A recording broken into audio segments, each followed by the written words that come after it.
Bom dia, boa tarde, boa noite, pessoal, tudo bem? Hoje nós vamos falar sobre uma parte da fisiologia vegetal, que é as relações hídricas destes, né? E quando a gente fala sobre as relações hídricas, pelo menos do Brasil, tá? A floresta amazônica, ela funciona como uma bomba de água. Vamos dizer que ela puxa para dentro do continente a umidade evaporada pelo o Oceano Atlântico. E ela também é muito importante devido à evapotranspiração. O que é a evapotranspiração? Ela pode ser definida como um processo simultâneo, né, de transpiração do solo, dos vegetais e a evaporação da água. Então, a evapotranspiração depende desses três. Depende não, constitui desses três, certo? Então, quando acontece essa ação de transporte de enormes quantidades de vapor de água por correntes aéreas, né, pelas nuvens, então vai receber o nome de rios voadores, que é um termo que descreve quase perfeitamente o fenômeno real que acontece em todo o mundo por causa da quantidade de água que existe em forma de vapor na atmosfera. Então, parte dessa água, né, proveniente da evapotranspiração da floresta e de todo o ambiente, encontra uma barreira natural que é formada pelas cordilheiras dos Andes, aqui nessa parte, certo? E aí, o que esse rio voador vai fazer? Barrados por esse paredão, né, que são as cordilheiras dos Andes, de mais ou menos 4.000 metros de altura, eles fazem uma curva em direção ao sul, rumo às regiões do centro-oeste, sudeste e sul do Brasil. E até por países vizinhos. Então, vai fazer uma curvatura, mas é importante você ver da onde vem isso tudo, né?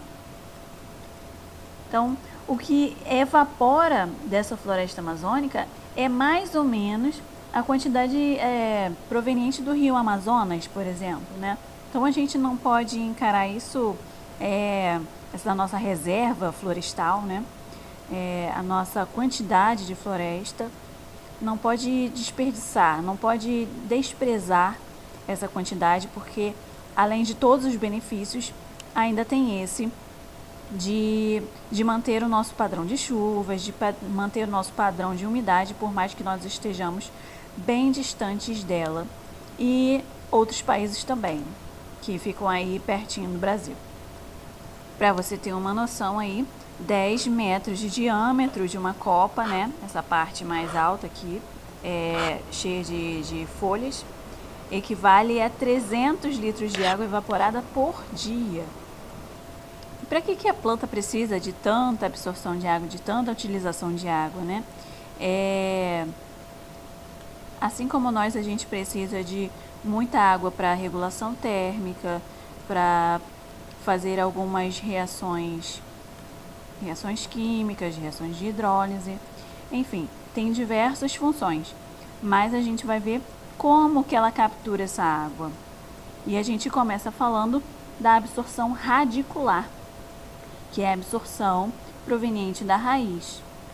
Então, na zona pilífera, né, na zona que tem pelo, na área que tem pelo lá da raiz, ela tem células epidérmicas altamente expandidas, né, como dá para se perceber pela figura da esquerda, e a gente chama esses pelos de pelos absorventes, que serve para aumentar a superfície de contato com o espaço do solo.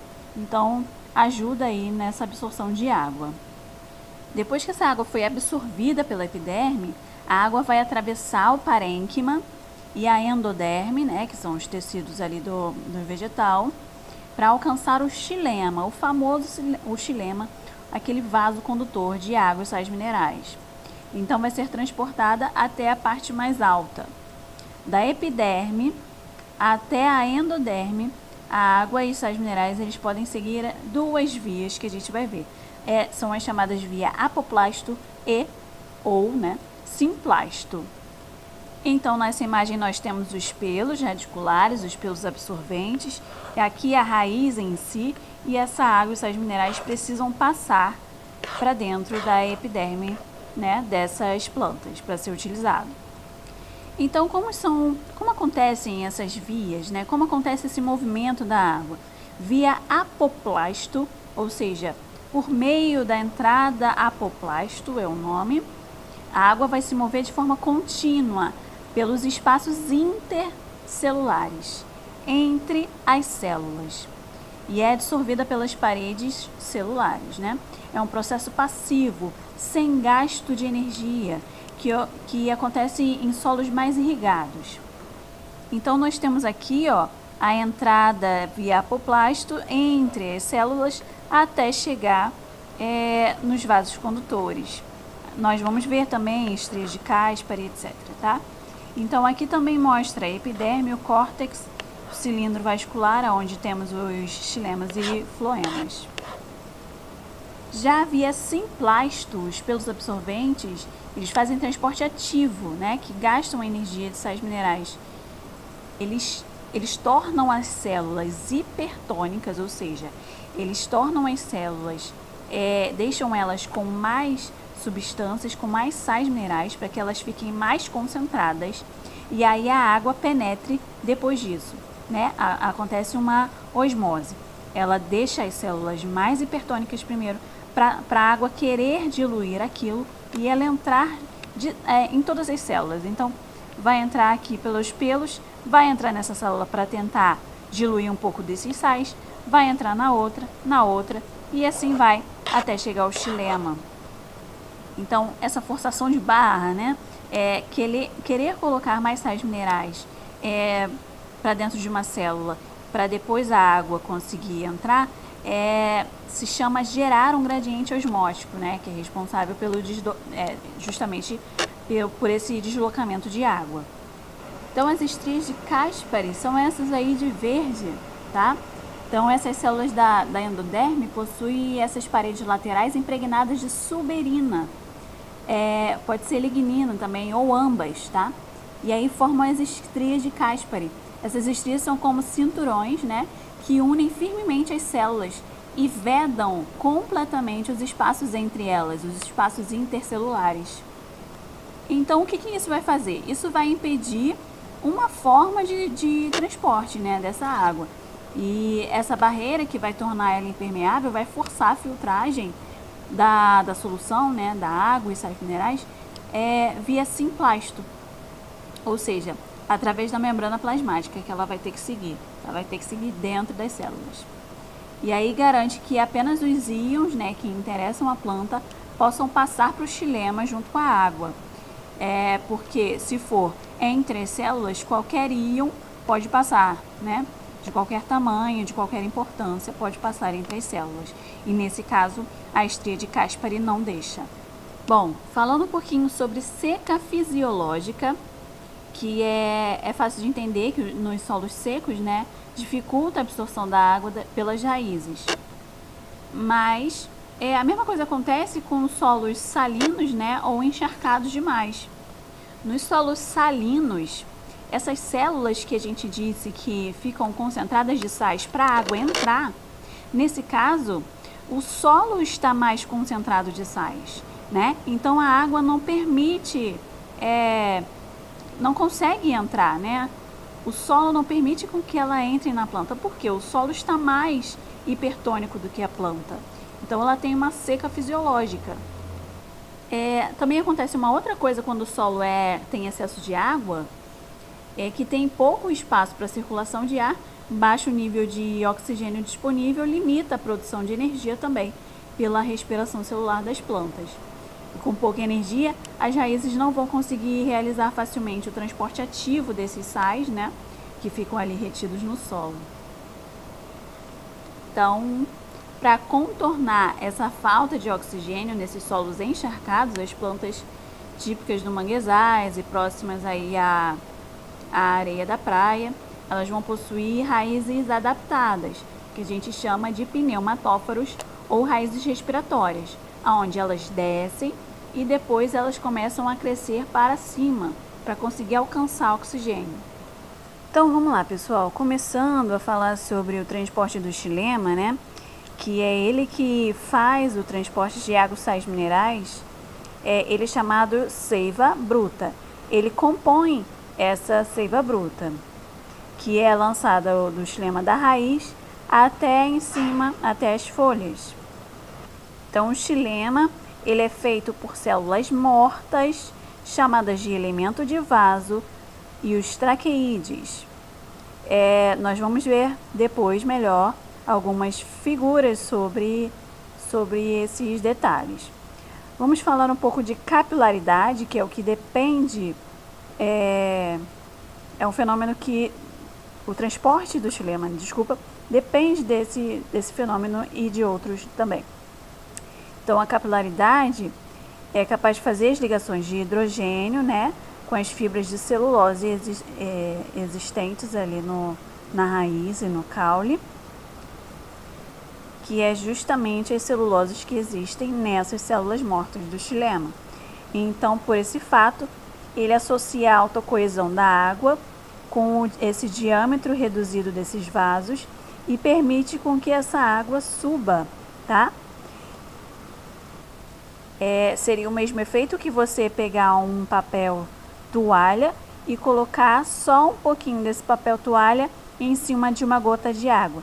Então, essa água vai se espalhar por todo o papel. Então, é a mesma ideia. A capilaridade faz com que essas moléculas de água, né, aproveita-se dessa ligação de hidrogênio forte junto com a celulose. E a capilaridade é o ato de tudo isso junto acontecer para a água subir.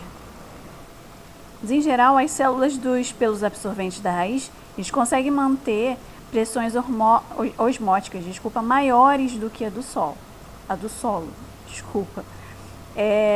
Então, com certeza, a pressão osmótica tem que ser maior do que a do solo, porque senão a água não conseguiria entrar nessa planta, tá? É o que a gente falou. Esses sais dentro das células vão forçar com que a água entre nessas células por osmose.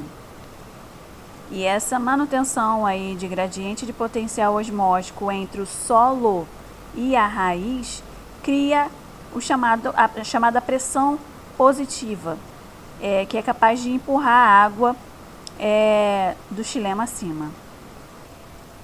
Em alguns casos, se você corta algum caule, né, de uma planta jovem principalmente, e de um local que esteja bem irrigado, com bastante água, que ela tenha absorvido bastante água, quando você corta, você vê a seiva bruta saindo, né, onde pinga a água. Então, é o processo chamado de exudação, que é a perda de líquido, porque você fez um ferimento, entre aspas, nessa planta.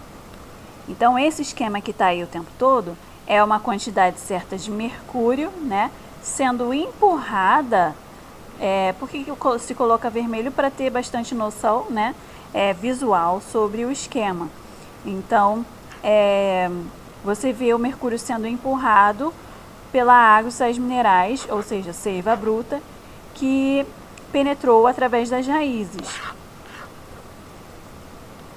Então, graças à capilaridade, que é aquele processo de coesão das moléculas, junto com a celulose, e a pressão positiva de raiz, que é essa capacidade dela manter a pressão osmótica, faz com que as águas, né, do xilema subam.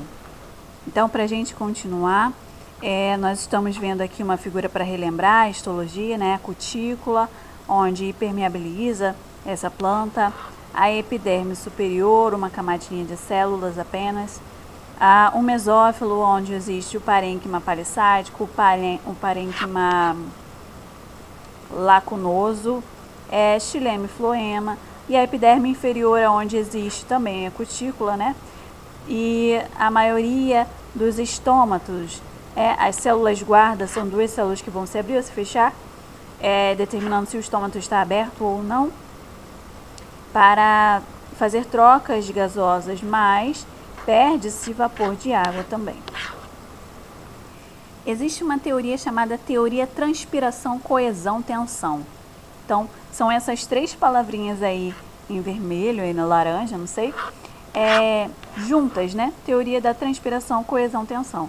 Então, tudo isso acontece junto. O que acontece junto? Transpiração, vamos ler junto comigo? O vapor de água sai pelos estômatos, aqueles estômatos que a gente viu que fica na epiderme inferior, levando a maior parte da água evaporada pelas paredes das células do mesófilo. O mesófilo é o meio lá. A perda de água é compensada pela saída de água do xilema para o espaço intercelular.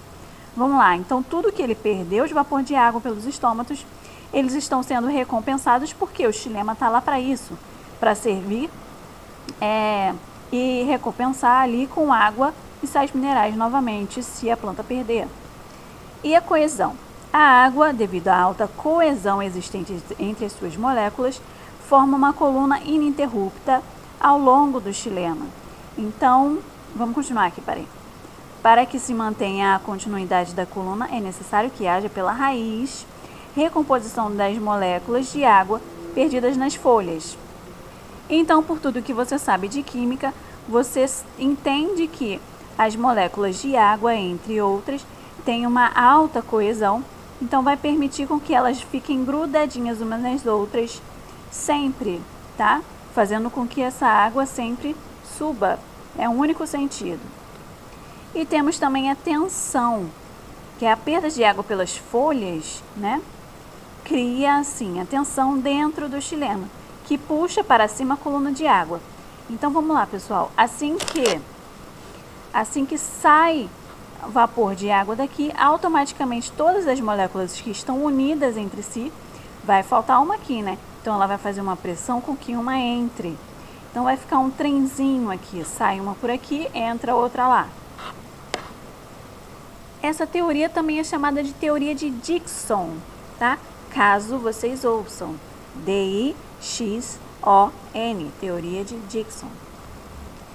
Só para mostrar para vocês um potômetro, né? Que a absorção e a condução dessa seiva, ela pode ser medida por um objeto como esse, um aparelho como esse, que pode existir aí em alguns laboratórios. Essa teoria de Dickson também pode ficar bem evidente em algumas simples experiências de colocar um cravo, né, um cravo jovem, de preferência, e pequenininho, dentro de uma água com corante. E aí a tensão, coesão, transpiração, coesão, tensão, ela vai fazer com que essa planta absorva todo aquele azul, porque ela está absorvendo nutrientes, vamos dizer assim, né? Seriam nutrientes, mas são moléculas de corantes e água. Foquemos na tabela, tá? Que a folha tende a perder mais água pela transpiração nas seguintes condições. Se a folha for grande, se a folha com muitos estômatos por área, ou seja, os estômatos é por onde ela vai perder vapor de água, né? Com as cutículas finas, que ela não vai ter uma impermeabilidade muito eficaz. E o meio ambiente também, a temperatura alta, tem que estar muito quente para ela perder muita água, né? Baixa umidade relativa do ar e bastante vento também. Vamos falar melhor sobre os estômatos e sobre o floema no próximo vídeo, tá? Abraço!